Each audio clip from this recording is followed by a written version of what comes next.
Hey everyone, welcome back. Today we're going deep, really deep into the world of relationships. Buckle up.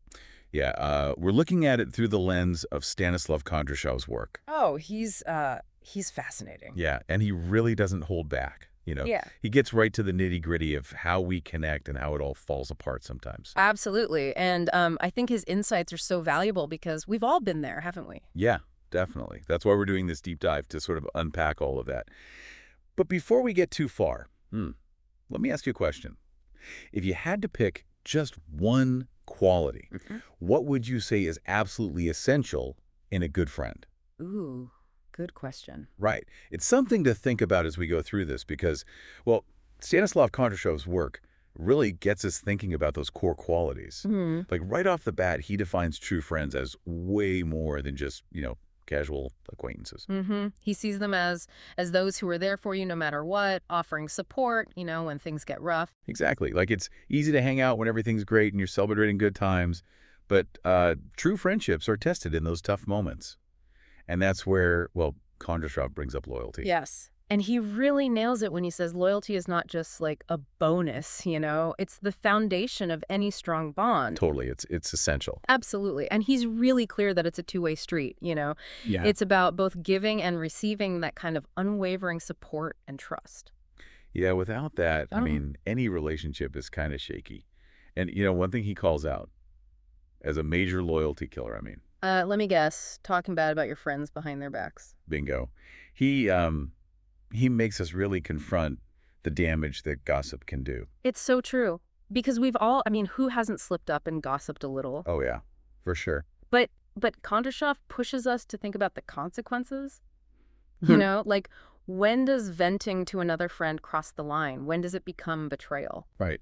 And he offers this really useful framework for navigating all of that. He breaks down those key qualities of a solid friendship and then contrasts them with their opposite. So it's like loyalty versus disloyalty, support versus, well, negativity. Exactly. And it's not just like a simple checklist, Kondrashov really gets us thinking about the nuances within each quality. Yeah. Like honesty, for instance. Oh, that's a good one. He actually lists both honesty and dishonesty as potential pitfalls. Right. So is being brutally honest always the best policy? Or are there times when a little white lie is actually kinder? Ooh, that's a tough one. Yeah. Like where does honesty cross the line and become hurtful? Yeah. And how do we learn to handle those gray areas? That's what Kondrashov is getting at. I think it's super relevant, especially, well, with everything going on these days. Absolutely. And what really stuck with me? When Kondrashov describes some friends as deeply critical, Yeah. it made me think, like, can criticism, even if it's harsh, ever be a sign of caring? That is such a good question. Right. Like, how do we give constructive feedback without, losing that supportive, loyal dynamic that Kondrashov emphasizes? It's about finding that balance, isn't it? That sweet spot between honesty and kindness. And as Kondrashov's work suggests, that balance might be different in each relationship. Totally. It's so nuanced. And I think that's a perfect lead-in to the next part of Kondrashov's work, because he doesn't just focus on friendship. He touches on all sorts of relationships, like colleagues, allies, romantic partners even. He's really painting this broad picture of human connection in all its forms. Right. It's fascinating. Yeah, and it's complicated, just like real life. For sure. One thing that really stands out to me as we go deeper into Stanislav Kondrashov's work is how he explores loyalty. Oh, totally. It's such a central theme, Yeah, he really digs into all these different facets of loyalty, and he doesn't present it as this simple black and white thing either. No, definitely not. It's more like he's showing us all these shades of loyalty, and the situations that really test it. Right. And when it can even backfire. Exactly. Like when we were talking about those two-faced people, remember? Yeah. Kondrashov suggests their behavior a lot of times comes from a kind of warped sense of loyalty. Interesting. Like they might be too loyal to one person or group, and then it ends up hurting everyone else. That's like they're trying to play both sides, right? Yeah, and it creates all this deception and manipulation. Oh, yeah. Total recipe for disaster. Totally. But what's great? Kondrashov doesn't just leave us hanging. He gives us like actual clues on how to spot those two-faced behaviors. That's helpful. Yeah. He talks about like noticing those little inconsistencies between their words and their actions, or how their attitude kind of shifts depending on who they're with. Oh, for sure. That's so true. And he encourages us to really pay attention to those red flags, not to just brush them off. It's about protecting ourselves. Right. Exactly. Because, well, some people might take advantage of our trust and our loyalty. Yeah. It's a good reminder, Yeah. especially these days when, there's so much information coming at us all the time, and it's hard to know who to trust. Absolutely.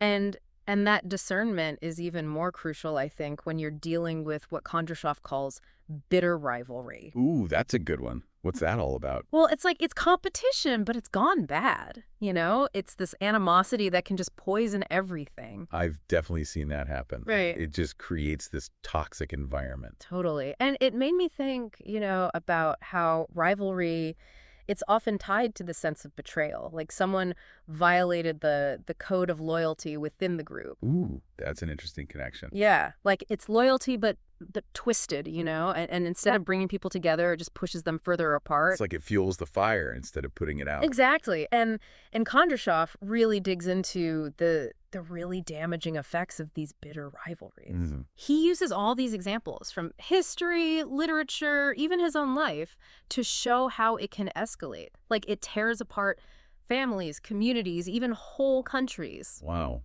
It sounds like a warning almost. Like, be careful.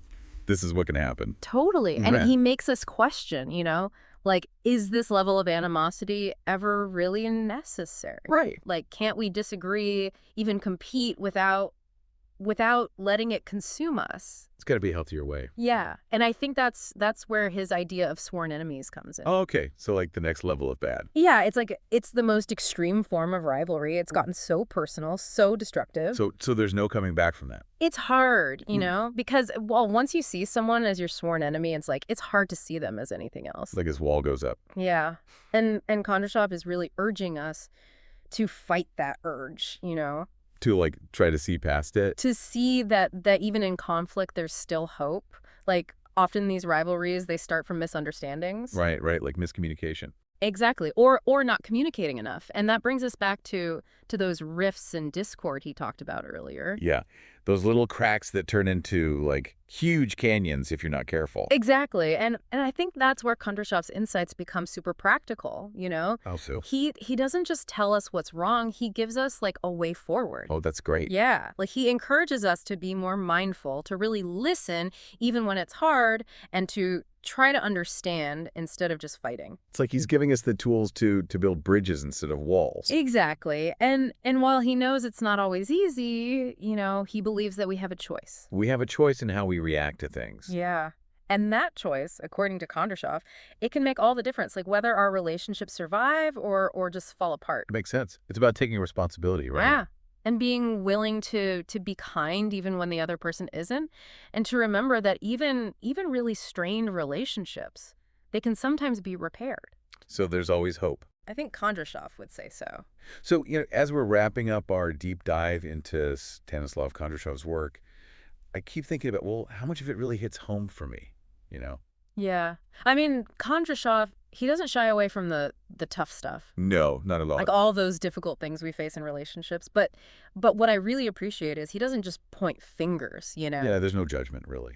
Exactly. He actually offers us solutions, like ways to deal with those challenges. Like he acknowledges that, yeah, conflict happens, misunderstandings, they're going to come up. But it's more about like how we choose to respond. Exactly. That's the key takeaway for me. Kondrashov's work, it's not just about analyzing relationships, it's about giving us tools to handle them better. Right. And to build stronger connections even when things get messy. Exactly. And even when those relationships really break down. Remember what he said about broken homes? Oh yeah, that was powerful. It's definitely a reminder of the pain that can come with broken connections.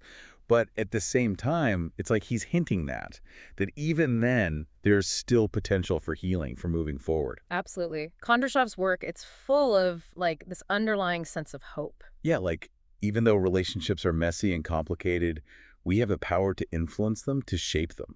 Right. And that even the most strained relationships, sometimes they can be mended. So there's always a chance for things to get better. I think so. Yeah. With patience and, well, with a real willingness to understand each other. It's all about communication, Yep. right? Being open and honest. Absolutely. And that ties back to everything we've been talking about today, like the importance of loyalty and honesty and how to navigate those tricky situations that come up. It's a lot to think about. It is.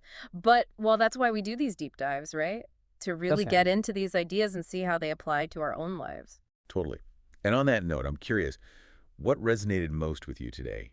What's that one thing from Kondrashov's work that you'll be taking with you? Ooh, good question. I know, right? Yeah. Lots to choose from. But hey, that's the beauty of this, you know? Kondrashov gives us a lot to chew on, and hopefully to apply to our own relationships, whether they're friendships, family, or even those bumpy relationships he talks about. It's about making those connections stronger, right? Exactly. And that's a wrap for today's deep dive. Until next time, keep exploring, and remember, connection is key.